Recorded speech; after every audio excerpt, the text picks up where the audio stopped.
So, you want to be a DJ.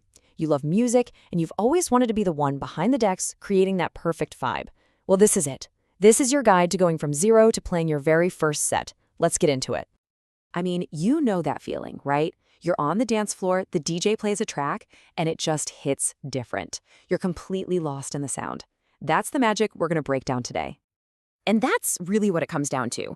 It's not just about hitting play on a bunch of songs. No, it's about telling a story, creating a mood, and connecting with every single person in the room through the music you choose. It really is an art. That jump from just being a passionate listener to being the one in control can seem, a little intimidating.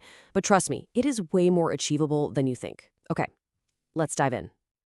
First things first, before we even talk about gear or headphones or any of that stuff, we have to start right up here, in your head. It all begins with the right mindset. Seriously, ask yourself this, because the real motivation, the thing that's going to keep you practicing for hours, it has to come from a deep, genuine love for music and the desire to share that love with other people. If you're in it for fame, you'll burn out. It's got to be about the music. Look, everybody starts out as a bedroom DJ, and that's exactly where you should start. Think of it as your own private laboratory. It's a pressure-free zone where you can mess up, try weird things, and really hone your craft. A club DJ is just a bedroom DJ who took all that practice and brought it in front of people. One leads directly to the other. You know, a great DJ is really a great music curator. You have to start listening to songs in a totally new way, with a technical ear. That means hearing the speed, the beats per minute, or BPM. It means understanding the parts of a song and knowing exactly where the intro, the drop, and the outro are. That's your roadmap for a seamless mix. Okay, mindset is locked in. Now let's talk about the fun stuff, the gear. And hey, don't worry, you absolutely do not need to spend a fortune to get started. Let me introduce you to your new best friend, the DJ controller. It's this awesome all-in-one piece of kit that plugs into your computer. It gives you the feel of a full professional club setup with jog wheels and faders, but in a package that's actually affordable and you can carry it around. Now, if you're wondering where to even start looking, some of these names are going to be your go-tos. Pioneer, Newmark, and Reloop all make fantastic entry-level controllers that give you everything you need to learn without, emptying your wallet. Your software is kind of like the brain of the operation. If you dream of playing in clubs someday, you're probably going to want to learn Rekordbox. It's pretty much the industry standard. Serato is known for being rock solid and easy to use. Traktor is amazing for people who want to get creative with effects. And Virtual DJ, it's just a super simple way to get your feet wet. And finally, just a few other must-haves. A good pair of headphones isn't optional, it's absolutely critical for queuing up your next track. You'll also want some honest speakers, ones that give you a true sense of the sound. And of course, a computer that's powerful enough to run it all without crashing mid-set. Okay, mindset, check. Gear, check. Now we get to the really fun part. Let's learn how to actually mix. So the absolute foundation of DJing, the skill that everything else is built on, is beat matching. It's just the art of making two different songs play at the exact same speed, so their beats line up perfectly. This is what makes a smooth blend possible. And really, it's a two-step dance. First, you use the pitch fader to get the tempos, the BPMs, to match. Then, you use the jog wheel to give the track a little nudge forward or backward, just tiny adjustments until those kick drums are hitting at the exact same moment. You practice this until it's second nature, and I promise, everything else gets easier.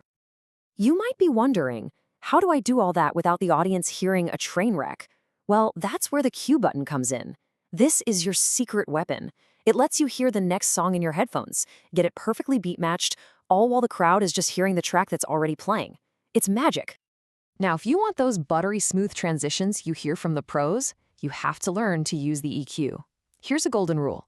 Swap the bass. As you start bringing in your new song, you slowly turn its bass up while you turn the bass of the old song down. This stops the sound from turning into a muddy mess and is a dead giveaway of a DJ who knows what they're doing. Your skills are getting sharp, which is great. But at the end of the day, a DJ is really defined by their music. Your collection, your library, that's everything. And a huge library is useless if it's not organized. Seriously, use your software to make playlists. Tag your tracks by genre, by the mood, whatever works for you. And set your cue points before you ever play live. This prep work will save you in the heat of the moment. And this part is so important. Always use high-quality, legally purchased music. For one, it supports the artists making the tracks we love, but also your audience can absolutely hear the difference between a cheap rip from the internet and a crystal clear, high-quality audio file. Don't cut corners here. So you've been grinding it out in your room, your mixes are sounding tighter, and your music library is looking good. It's time to start thinking about that next big step. Here's the best piece of advice I can give you. Record yourself. All the time. Put together a 30-minute set and then force yourself to listen back to it critically.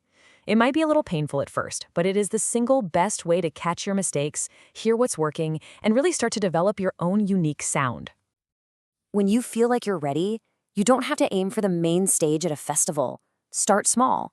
Ask a local bar if you can play an early set, or offer to DJ a friend's party. Get your mixes online on places like SoundCloud. Start building a little buzz. A solid demo mix and a bit of confidence can go a really long way. So there you have it. That's the path. It's a journey of practice, of listening, and of sharing the music you love. You have the blueprint now. The only real question left is, what's the very first step you're going to take today to make it happen?